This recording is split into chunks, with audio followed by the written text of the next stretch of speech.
Assalamualaikum warahmatullahi wabarakatuh.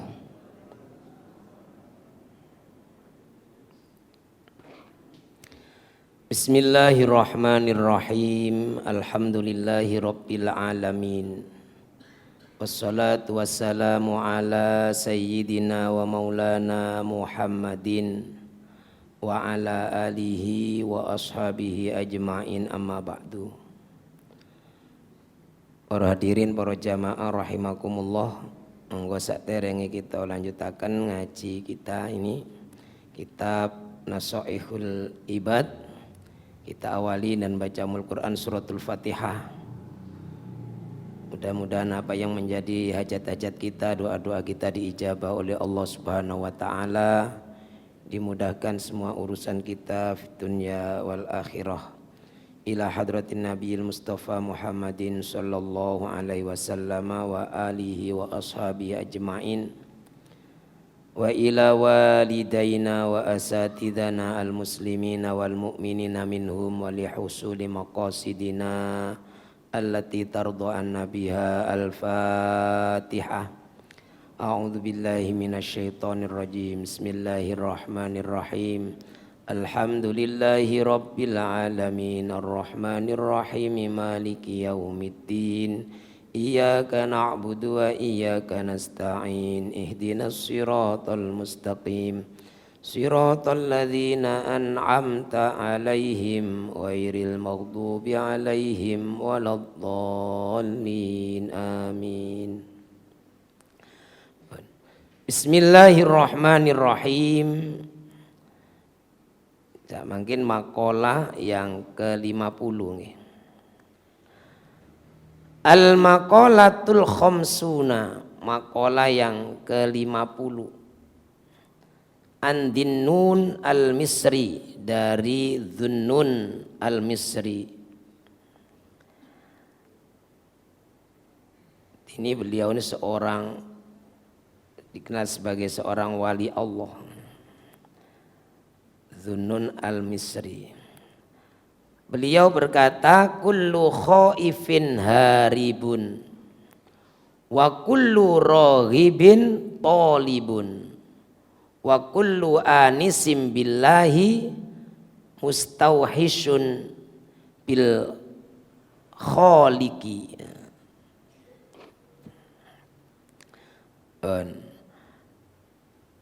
Dari Dhunnun al-Misri beliau berkata, kullu khaifin, setiap orang yang takut, orang yang takut itu haribun, dia akan lari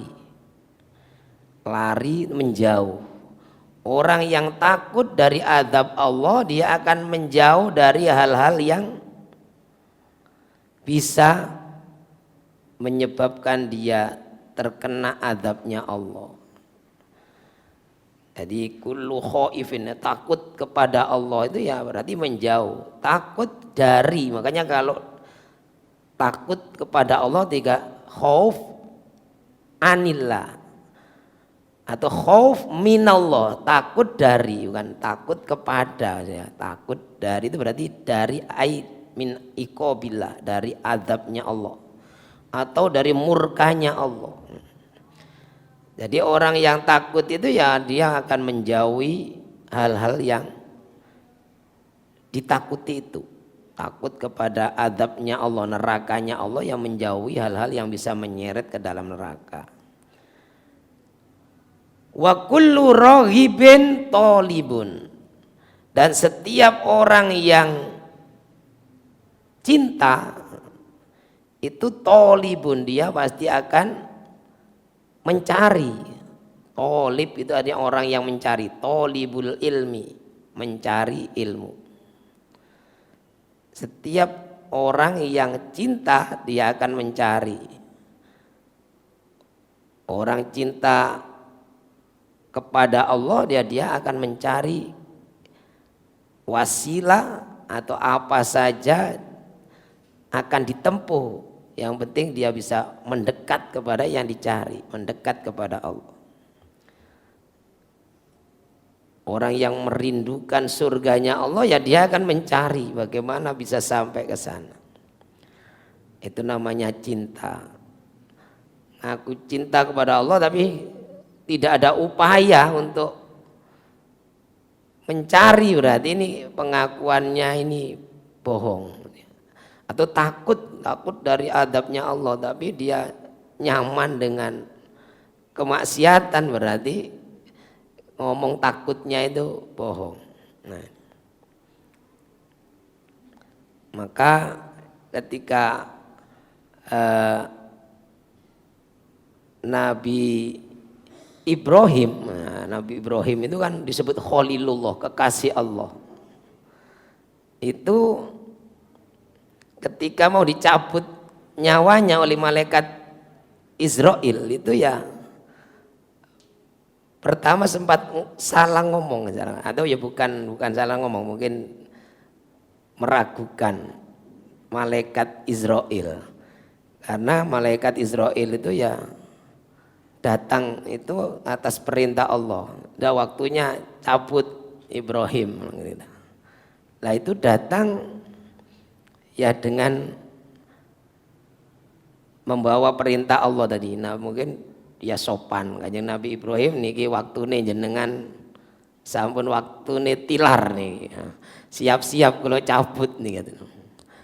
Saya mendapatkan amanah dari Allah untuk mencabut nyawa panjenengan. Kalau kita ya nggak pakai ditawani, langsung aja gelem nggak gelem seret. Hari Nabi ini kekasih Allah. Nah itu Nabi Ibrahim ya sempat mempertanyakan, malaikat mungkin gitu ya, Israel, sampai ini tahu aku ini kekasih Allah. Ana Khalilullah, Khalilur Rahman, aku ini kekasihnya Allah. Wahal habibun, apakah seorang kekasih itu, wahal habibun yumitu habibahu, mas ada kekasih itu mau membunuh kekasihnya? Enggak ada.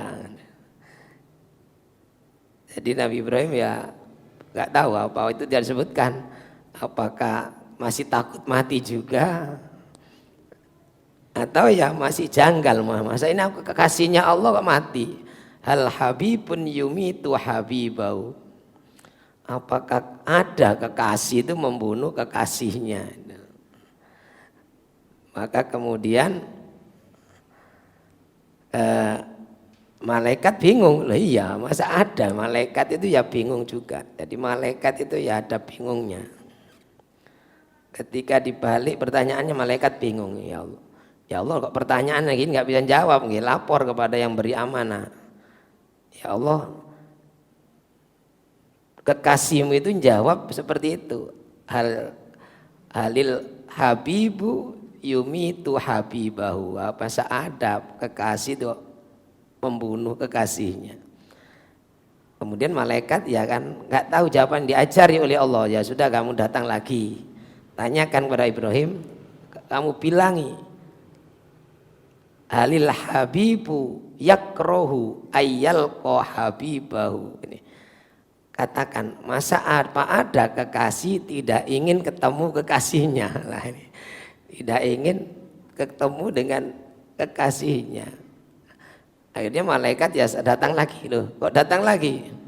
Iya, salamnya Allah itu saya disuruh ngomong, apa ada kekasih, katanya engkau Khalilullah, kekasih Allah, apa ada kekasih yang enggak ingin ketemu kekasihnya? Ya sudah. Maka kemudian Nabi Ibrahim, ya sudah siap silakan. Nah ini baru ini siap dicabut oleh malaikat Israel. Jadi setiap orang yang cinta itu pasti ingin mencari. Orang yang cinta kullu rohibin tolibun, orang yang cinta yang senang pasti dia akan mencari yang disenangi. Wa kullu anisim billahi mustauhisun. Wa kullu anisim billahi mustauhisun, dan setiap orang yang anisim billah, orang yang rindu kepada Allah. Ini setiap orang yang rindu kepada Allah, yang pertama kalau lagi kullu khaifin haribun, setiap orang yang takut akan lari dari yang ditakutinya, setiap orang yang cinta dia akan mencarinya, dan setiap orang yang merasa nyaman dengan Allah, merindukan Allah, itu mustawhisun bil kholqi, ini salah ketik, bil kholqi, makhluk ya, maka dia akan merasa kebalikannya, tidak nyaman, asing dengan makhluk. Jadi dia akan merasa nggak nyaman kalau dengan makhluk lama-lama. Maka orang yang cinta kepada Allah berarti dia akan lebih senang bergaul bersama Allah. Kalau ada orang cinta kepada Allah masih lebih banyak senangnya terhadap memuja-muja makhluk Allah, ya berarti dia ini cintanya itu masih dipertanyakan. Ini makolanya Dhunnun Al-Misri, beliau salah seorang wali Allah. Jadi kalau dalam dunia tasawuf, thariqah, ini ya ulama-ulama yang sangat dikenal. Berikutnya Al-Maqalah Al-Hadiyat wal Khamsun. Qala Dhunnun Al-Misri, masih beliau perkataan Dhunnun Al-Misri. Itu jadi orang Mesir, Dhunnun Al-Misri. Al-arifu billahi asirun. Orang yang makrifat kepada Allah, orang yang kenal dengan Allah, dekat dengan Allah itu asirun, terikat. Seperti orang yang terikat. Ya orang yang terikat dengan Allah. Wa qalbuhu basirun. Orang yang terikat itu berarti tidak terpisah. Maka orang yang ma'rifat kepada Allah disebut ahlullah, keluarganya Allah atau orang-orangnya Allah. Jadi ada hubungannya dengan Allah. Hatinya selalu terhubung dengan Allah. Maka orang yang makrifat kepada Allah itu melihat apa saja, dia itu melihat Allah. Jadi kalau melihat burung terbang, dia tidak melihat burungnya, tapi melihat siapa yang menerbangkan itu. Maka dia melihat apa saja, dia bertasbih memuji Allah subhanallah. Bahkan melihat makhluk yang jelek pun dia itu tidak pernah menghina. Melihat makhluk apa yang jelek, atau melihat orang jelek, misalnya ada orang kok jelek, punya segala secara fisik punya ini, nggak pernah menghina, nyacat. Kenapa? Karena takut ini yang tersinggung pemiliknya, karena semuanya milik Allah. Jadi apa saja dihubungkan dengan Allah. Kalau melihat sesuatu yang menyenangkan ya dia subhanallah. Melihat yang menyusahkan kok gak menyenangkan ya dia tetap senang. Karena yang dilihat itu adalah pemiliknya, yaitu Allah. Jadi orang yang ma'rifat itu hatinya selalu terikat dengan Allah, terhubung. Walaupun senang ya dikembalikan kepada Allah, susah ya sama dikembalikan kepada Allah. Jadi itu terikat dengan Allah. Nah, kita kadang kalau senang lupa kepada Allah. Kalau sudah susah baru sing dipaitu Gusti Allah. Ya Allah saya ini kurang apa lah. Tidak tahu lah sampean ya kurang apa, ya kurang ikhlas. Wa qalbuhu basirun, hatinya melihat tanda-tanda kebesaran Allah tadi. Wa qalbuhu basirun. Jadi apa saja ya dikembalikan kepada Allah. Hatinya ini bahkan basirun bimakna ainul basiroh, dia orang yang punya kepekaan hati, mata batinnya itu ya. Sehingga sebagian dari arif billah, wali-wali Allah itu ya tahu apa yang tidak diketahui banyak orang karena ditaukan oleh Allah. Karena hatinya bisa melihat. Kalau kita kan enggak, hatinya ini gak bisa melihat. Padahal kadang penglihatan hati ini bisa lebih jauh jangkauannya. Maka para wali-wali Allah itu punya ainul basiroh. Jadi mata batin itu matanya.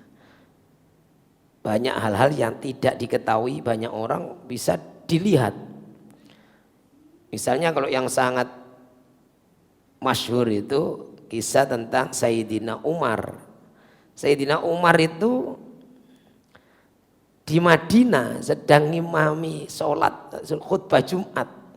Itu bisa melihat tentaranya yang sedang terdesak dalam perang Yarmuk kalau tidak salah.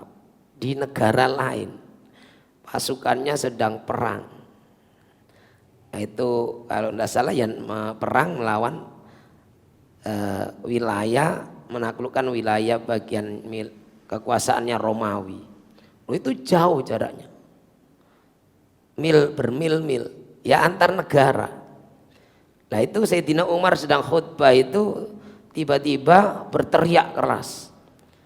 Seperti memberi komando pasukan. Pasukan berlindung di balik bukit. Mundur, berlindung di balik sampai 3 kali. Seperti memberi komando. Maka ketika menjelang ajalnya itu Sayyidina Umar itu sempat dianggap oleh kebanyakan orang ini ya Umar ini rada stres tadi ya. Padahal dia ya diberi oleh Allah sesuatu yang hatinya tadi bisa melihat yang tidak dilihat banyak orang. Nah itu setelah beberapa minggu atau bahkan beberapa bulan setelah pasukan itu kembali bulan depannya itu ya perang ini memperoleh kemenangan. Jadi wilayah Yarmuk itu dan sekitarnya sudah dikuasai oleh umat Islam. Ketika rombongan perang kembali itu kan saling cerita bagaimana di medan perang. Itu bercerita waktu itu zuhur, waktu Jumat. Itu perang sedang genting-gentingnya, sengit, pasukan Islam sudah hampir kocar-kacir. Tiba-tiba kami semua mendengar Khalifah Umar berteriak beri komando suruh mundur. Jadi strateginya dirubah. Mundur berlindung di balik bukit untuk kemudian melakukan serangan balasan dari situ. Jadi itu semua suaranya Umar dari Masjid Nabawi itu terdengar sampai melintas di negara yang jauh yang berbeda. Padahal tidak ada HP. Nah ini, maka kemudian orang-orang baru ingat, oh iya waktu itu Umar khutbah, jadi waktu duhur, waktu Jumatan. Tiba-tiba dia berteriak persis suaranya tadi yang ditirukan itu kalimatnya. Nah ini, itu wa qalbuhu basirun, hatinya ini bisa melihat.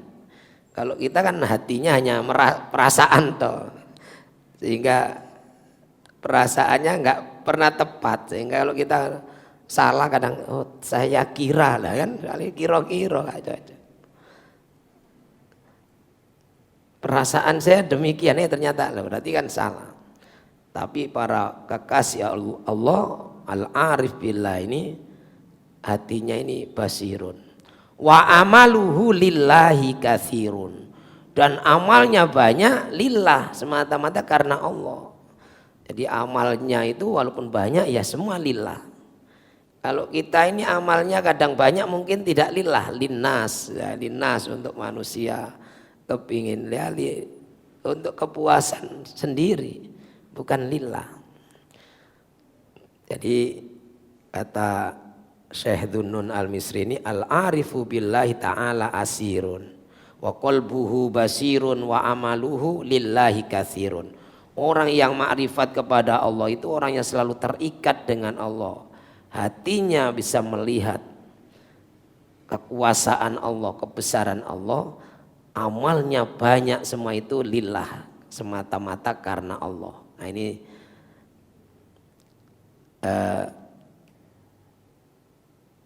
ada kesamaan dengan makalah berikutnya ya masih Dhunnun al-Misri. Jadi saya ulangi, orang yang makrifat kepada Allah itu adalah orang yang selalu terikat, selalu terhubung. Diikat itu berarti kan tidak lepas, tidak bisa terlepas dari Allah. Apa saja semua nyambung kepada Allah. Hatinya melihat kebenaran dan banyak beramal semata karena Allah. Ini ada yang hampir sama. Waqala juga sama masih Dhunnun al-Misri dari kalimat yang sama. Al-arifu billahi ta'ala wafiyun. Al-arifu billahi ta'ala wafiyun. Orang yang ma'rifat kepada Allah itu wafiyun, selalu menepati panggilannya Allah, menepati seruannya Allah. Kalau dipanggil ya ada adzan ya tidak pernah mengeluh. Duh waktunya. Kalau kita kan waduh sudah, waduh jadi ada sambatnya kalian. Jadi selalu menunaikan kewajibannya kepada Allah, wafiyun, menepati janjinya kepada Allah, menepati panggilannya Allah. Kalau dipanggil itu nggak tekno bahasanya, itu wafiyun. Jadi tidak mungkin ada orang ini ma'rifat kepada Allah tapi sering melanggar. Ya tidak mungkin. Jadi itu kalau ada orang katanya ini wali nih tapi nggak meninggalkan sholat, ya ini bisa dipastikan bukan. Waktunya puasa nggak pernah puasa, ya tidak mungkin ini seorang arif billah. Oh ini wali jadi nggak wajib poso ini. Kata ini yang wali ini termasuk walinya para wali, ini gurunya para wali juga ini. Dhunnun al-Misri ini. Jadi rujukannya para wali itu beliau diantaranya. Nah ini mengatakan orang yang arif billah itu selalu menepati kewajibannya kepada Allah. Lah ngaku wali tapi lah sholat tarkus sholat ya bukan. Wali setan nanti. Aku wali tapi gak pernah puasa. Waktunya orang puasa ya kebal-kebul rokokan ngalor ngidul misalnya. Ini wali syaiton. Wa qalbuhu dzakiyun, dan hatinya itu cerdas. Ya, wali itu pasti cerdas. Hatinya cerdas. Wa qalbuhu dzakiyun wa amaluhu lillahi zakiyun. Amalnya zakiyun itu artinya jernih, ikhlas, murni lillah karena Allah semata. Jadi orang yang wali itu ya pasti penuh perhitungan, amalnya itu tidak gegabah, gerusa-gerusu.